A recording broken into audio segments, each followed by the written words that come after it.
నా ప్రియమైన బిడ్డా, నా మాటలు జాగ్రత్తగా ఆలకించుము. నేను ఎన్నిసార్లు చెప్పినా నీవు నా మాటలు అర్థం చేసుకోవడం లేదు, నా మాట లెక్క చేయడం లేదు. ఇప్పటికైనా పరవాలేదు, ఇప్పుడు నేను చెప్పే ఉపమానమును జాగ్రత్తగా వినుము. మేమే నీతిమంతులము, తక్కిన వారందరూ నీచులని ఎంచుకొనిన కొందరిని ఉద్దేశించి ఉపమానమును చెబుతున్నాను. ప్రార్థనకై ఇద్దరూ దేవాలయమునకు వెళ్లారు. ఒకడు పరిసయ్యుడు, రెండోవాడు సుంకరి. పరిసయ్యుడు దేవాలయములో నిలుచుని ఈ విధముగా ప్రార్థన చేస్తున్నాడు: ఓ దేవా, నేను ఇతరుల వలె లోబిని కాదు, అన్యాయము చేయు వాడను, వ్యభిచారిని కాను, సుంకరి వంటి వాడును కాను. అందుకు నీకు కృతజ్ఞుడను.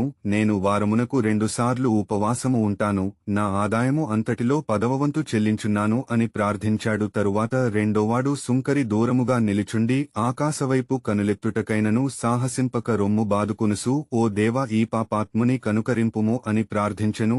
దేవుని ఎదుట నీతిమంతునిగా పరిగణింపబడి ఇంటికి వెళ్ళినది ఈ సుంకరియే, కాని ఆ పరిసయ్యుడు కాదు అని మీతో చెప్పుచున్నాను. ఏలన తన్ను తాను హెచ్చించుకును వాడు తగ్గింపబడును, తన్ను తాను తగ్గించుకును వాడు హెచ్చింపబడును అని.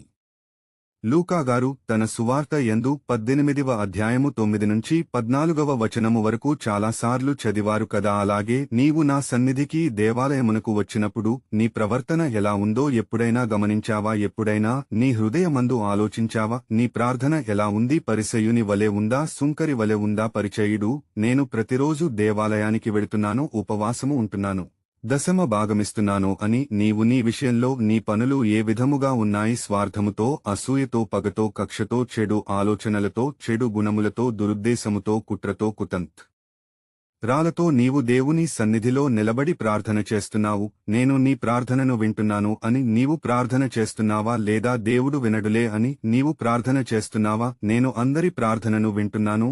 ఎవరు ఎలా ప్రార్థన చేస్తున్నారో, ఎవరు ఏ విధంగా జీవిస్తున్నారో నాకు సమస్తము తెలుసు. అంటే నీవు పరిసయ్యుని వలె ప్రార్థన చేస్తే నీ ప్రార్థన నేను వినను, ఆలకించను. నీవు ఎంత ప్రార్థన చేసిన ప్రతిరోజు దేవాలయమునకు వచ్చినా నేను నీకు జవాబు ఇవ్వను. సుంకరివలే నా పాపములు క్షమించుము ప్రభువా, నేను దుర్మార్గుడను, టుడను, పాపిని. నాలో చెడు తత్వములను, చెడు ఆలోచనలను, చెడు దురుద్దేశాలను, నాలో ఉన్న అసూయ, ద్వేషము, కుట్రకుతంత్రాలను, కక్ష, పగలను, చెడు కార్యాలను క్షమించు ప్రభువా అని ప్రార్థించాడు. సుంకరి అంటే తన్ను తాను తగ్గించుకున్నాడు, నా సన్నిధిలో హెచ్చబడుతున్నాడు. పరిసయ్యుడు నా సన్నిధిలో హెచ్చించుకున్నాడు, తగ్గింపబడ్డాడు.